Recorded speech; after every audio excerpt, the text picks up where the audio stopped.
Hi, hello. Welcome to the episode of Isaiah's Newsstand. It's your host, Isaiah Edwards. The date is October the 21st, 2024. Hopefully, this episode finds you well, in good spirits, and high hopes. As for me, I'm doing pretty good. Work was solid. It was nice. I actually got some assistance, and the assistance went well, so that was a nice little bailout. We did have a problem with one of the compactors again, so that's frustrating. It's always so frustrating, and I mean, I guess it lines up. The busier we get, the more we're going to use these things, the more you're going to have a chance for failure and a breakage, whatever. So it does add up. It does make sense. But whenever these things happen, it always feels like a really annoying, frustrating hurdle that can really like mess up the whole week potentially. But luckily today wasn't that kind of mishap, so that was good. That was solid. Let's see here. Actually, before I go any further, I did want to mention this, just some technical stuff. With the YouTube, I noticed I was having some uploading issues with the podcast.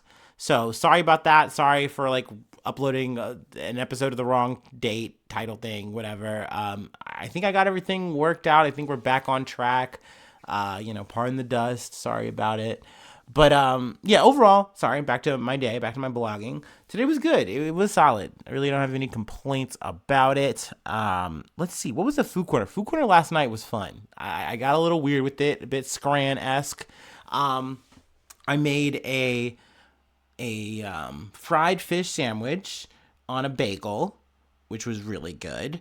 I made a burger, and both had bacon on it. Both had both were bacon and cheese on them, and some tomatoes, and a lot of fixings. I didn't put on any lettuce, but pretty much everything. But so that was really good.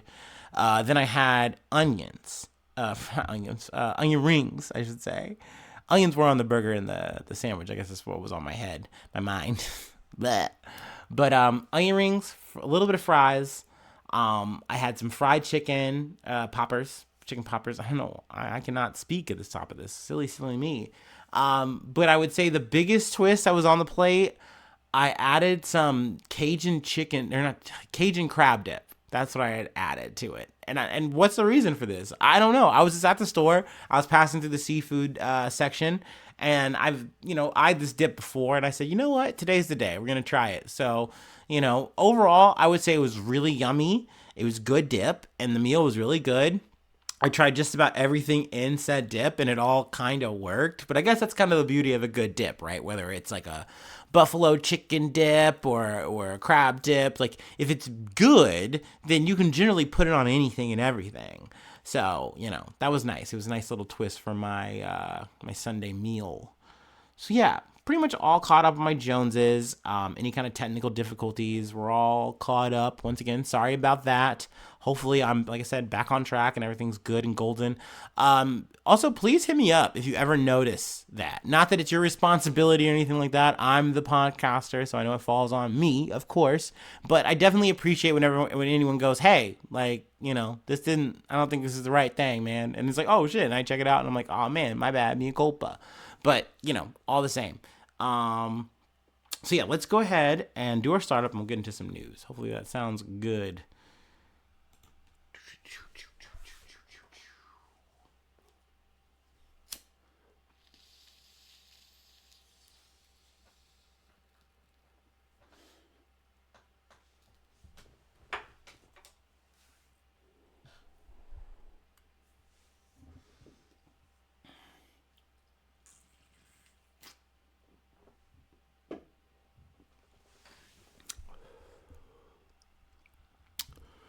Ooh.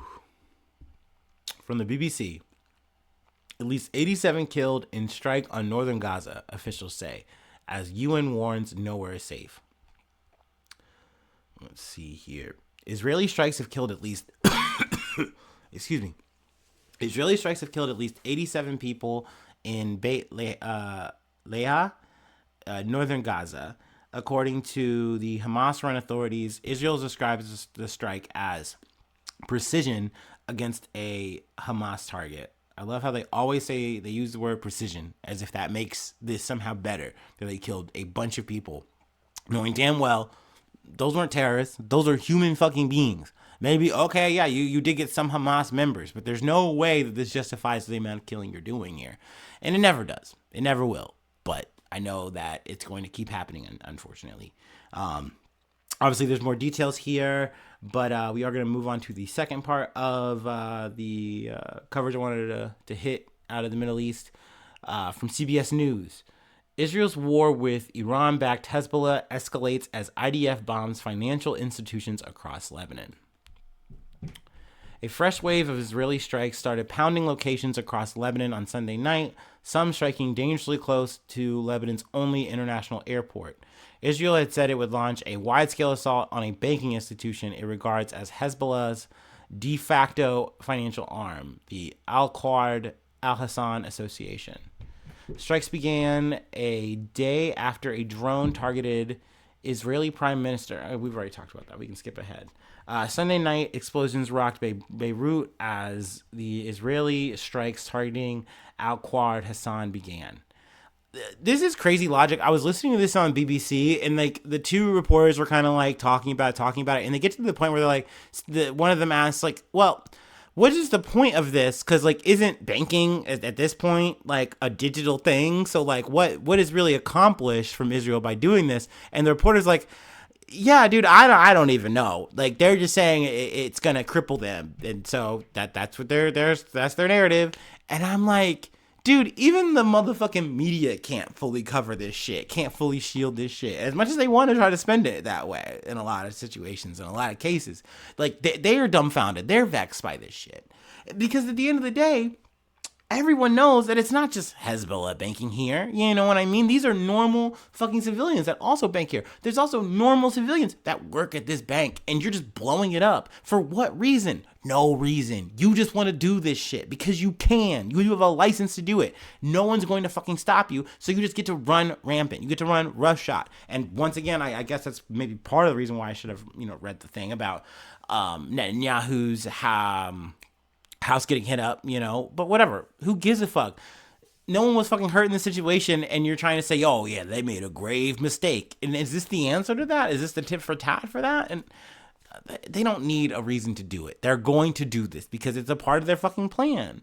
And it's so sad because you're hearing stories of people who are dying. You're hearing stories of people who are displaced. And they know what's happening here. They're not dumb. At the end of the day, they're like, they want to kill us. They want our land. They want us to leave so they can occupy it, whatever. It's no different whether it's in Gaza or it's in Lebanon. And they're going to say it's for their self-defense. It's going to say yada, yada, yada, their safety. But at the end of the day, they are down to do what they are doing and keep doing it. It doesn't matter how many leaders, commanders they kill. They're going to keep saying, well, until we wipe out all of these terrorists that are trying to come for us, then we can't stop. You can't stop what? Killing innocent people? Because that's what you're doing on a day-to-day basis. So, obviously very frustrating to cover this shit. It always will be. But I don't think you're ever going to get okay with this shit. I don't think you should be, and I try to do my best to not look away. So that means, we got to talk about it. So yeah, we're going to go ahead and move along though. Hit the next thing. From CNN, Cuban power grid collapses for fourth time as hurricane arrives. Hurricane Oscar's arrival to eastern Cuba Sunday impacted millions of residents already facing days without power, after fresh attempts to restore much of the nation's electric grid failed. In the capital city of Havana, early Monday, people were seen outdoors in poor lighting, a few playing dominoes to kill time. Children are opting to sleep outside to cool off from the stifling heat indoors. Schools have been canceled until Thursday. Power had been restored to 88.12% of the customers in Havana from Monday afternoon, the city's government said in a post on X, though services believed to be down in much of the country. It comes after Oscar made landfall near Baracoa along Cuba's eastern shores around Sunday afternoon as a Category 1 storm with winds of 80 miles an hour. By Sunday, the National Hurricane Center, or the NHC, announced that Oscar had weakened to a tropical storm and was moving towards the west-south or west southwest of the country at 6 miles per hour. The through Wednesday morning, rainfall amounts to of 6 to 12 inches, with isolated amounts of 18 inches are expected across eastern Cuba, the NHC said, adding that as much as 8 inches of rain will appear in isolated amounts in the southeast Bahamas. So I definitely missed a bit of coverage here in terms of, I want to say, post Milton. I had noticed, like, start seeing articles and stuff pop up about how bad the situation had gotten in Cuba because of that hurricane. They were trying to kind of get back up, and then they got hit by this one. I haven't heard much about Oscar in the States. Granted, that really doesn't matter in this situation. Obviously, me being American, I tend to, think from that POV, of course. But that being said, it's very fucking unfortunate, and I think it's something that is always worth mentioning, that part of the reason this is so fucking bad is because the U.S. has an embargo on Cuba, and they refuse to fucking lift it, no matter what. They refuse to give any real aid, and more importantly, allow anyone else in the country, unless they are fucking, considered some kind of communist or evil power or former communist, you know what I mean? Like, it's Russia, it's China, it's Venezuela, it's all these bad actors that are already sanctioned as fuck, sanctioned as shit by the Americans, by the West. They're the only motherfuckers who are willing to work with Cuba, help Cuba. And even right now, they're not really providing any assistance or much assistance, which is very sad. It's very fucking unfortunate, because it more or less puts Cuba in a situation where they have to go it alone, as they've had to do for a very, very long time. And, for what reason these days? What's the purpose? Is this an eternal punishment that we're going to do to Cuba unless they say, oh, we'll capitulate, we'll stop our way of life and living, or we'll change our whole ideology just so that you can feel safer in your, in your little hemisphere of the world. Like, fuck that. I will forever give Cuba credit for just being the best that they can, doing the best that they can. And they've made strides in their own way that never really get talked about, never really get highlighted. But, it's hard out here. And, it's a shame that they can't get the same kind of assistance that any other nation state could get, you know what I mean, when they're going through these kind of natural disasters. You know what I'm saying? So definitely a bummer. It's definitely a fucking shame that people are without power in sweltering fucking heat, having to go through fucking long ass fucking bread lines and things of that nature. And I know there's a lot of people who are going to slate it well, that's because they chose to, be communist and live the way that they live. It's bad government. It's blah, blah, blah, blah, blah, blah, blah. But at the end of the day, there are extenuating factors here where you have literally the Western hegemony with their thumb on the fucking scale, dictating the outcome. And it's just rarely talked about. I was actually really happy to see someone on my fucking Facebook feed really keep it fucking real and say that shit. And I was like, damn, and here I am not covering the story. So I definitely felt motivated and inspired to do that today. So yeah, let's continue. Let's move on to our last bit for today. Actually taking it back to the States. Let's do our last break and we will close it out. I will say this is a bit of good news. So, that's always good to close out on a good note, leave on a good foot.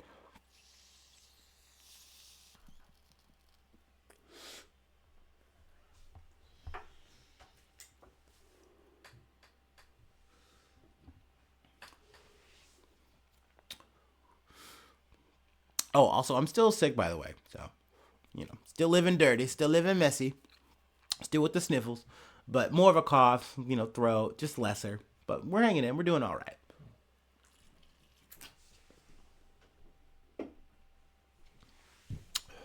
All right.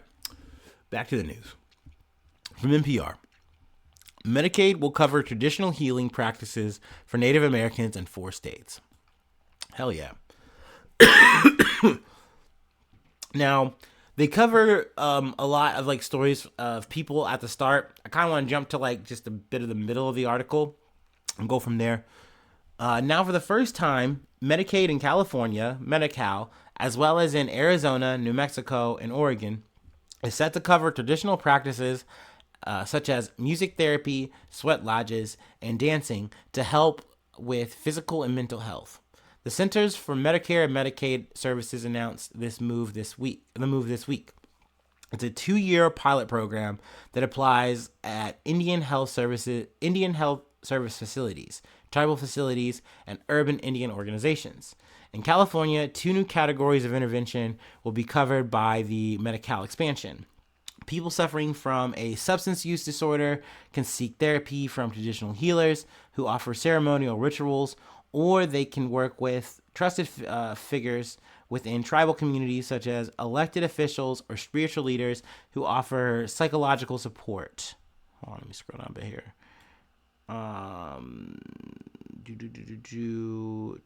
Psychological support, trauma counseling, and recovery guidance.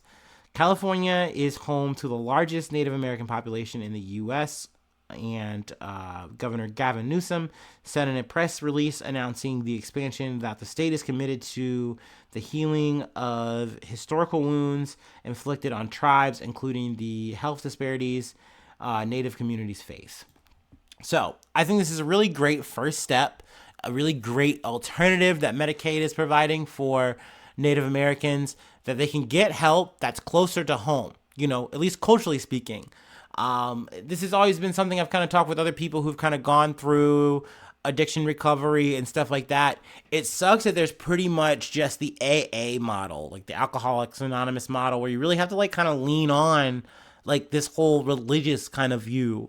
And I imagine there's like Narcotics Anonymous, but I'm pretty sure it kind of has that same kind of backbeat where it's just like, you have this way of doing it and it's only this way. And not to mention, it's like just sometimes the sterilized version can also be very cold and isolating for a lot of people, especially when you have this kind of background and like no one's really there to see you, really help you. And I think giving people that opportunity is always a great thing. It's always a good thing to be doing in society. So I'm happy that at least 4 states are doing this. Obviously, it would be better if I'm coming here telling you that like all 50 states are doing this. This is like a federal thing, but sadly it's not. But we take what we can get. It's baby steps, but they're steps forward. So I think this is great. I think it's awesome. Giving people a chance to really fight their battles, giving them really just better resources. I know that there are plenty of people that take what's given and they make it work, and that's great. That's awesome. But like at the end of the day, we should always be striving to like really help people, not just say, oh, you should pull yourself up by your bootstraps and make it work, and just be good because I'm good. Why aren't you? Like that mentality is just never works. It never works. And especially then you wind up with this ongoing whirlpool situation of like, well, then I guess we got to lock them up. We got to just do that. We got to prosecute them. We got to treat them like they're bad people. And it's like, no, these are people with problems. These are people fighting demons. And it's crazy that we are so quick as a society to resort to that. And even, when we come up with progressive programs to say, hey, let's not criminalize this shit. Let's not make these people's lives worse. We go, oh, well, we're making the streets worse somehow. So this isn't good. I don't like this. It's icky. I hate seeing people shoot up in the streets, blah, blah, blah, blah, blah, blah, blah. I know I'm getting off topic here, but this is something that it does bother me that like we are so quick to try these things. Also, it's worth mentioning this is something that's going to start in early of 2025, January. But we're quick to try these things, give them a whirl, and it feels liberal, it feels progressive, it feels like we're doing a thing. But then we get to the stories I've covered, like last year, where you see states giving it up. You see them just saying, no, we're not going to do this shit anymore. We're going to stop. And I hate that because it's like you need to give these things time. You need to have the full understanding that if you're not giving these things real air and real room to breathe and work, like then they are going to fail. If people really don't have a chance to have beds, if you aren't accommodating to like their needs and things that they have going on, then it's like, yeah, they are going to wind up going back to the streets. They are going to wind up going back to use. Like, what do you mean? These are self-fulfilling fucking problems, like, goddamn. So, here we are at the end of the episode. That's really all I have for today. I know I kind of turned some good news into some, maybe less than good news, but really though, that last thing is good. I'm really happy to hear that and talk about that. And I really hope that we have more states that adopt this. You know what I mean? That it's not just some Western thing, and hopefully not just a liberal thing. You should, I don't care what side of the fucking aisle you're on. You should want to see people get better, right? God damn it, dude. It's crazy, dude. Anyway, wild world. Always has been, always will be. But that's it. That's the episode. Let's see. If you'd like to help out, support the effort, I do have a Patreon, patreon.com/Isaiah News. Become a newsie today. I shout you out at the top of the month. Plug a project if you'd like. Let's see. Free ways to hit me up, IsaiahNews1@gmail.com. Feel free to follow me or the podcast on any of the socials. Please subscribe to the YouTube. That really helps out a ton. It's free. Leave a nice comment. Leave a like on the episode. Sharing's caring. Really appreciate you just listening, though. That's always just awesome. So thanks so much for tuning in. Thanks so much for being a friend. And hopefully I'll see you soon for some more good news. I love ya. Bye-bye. Mwah.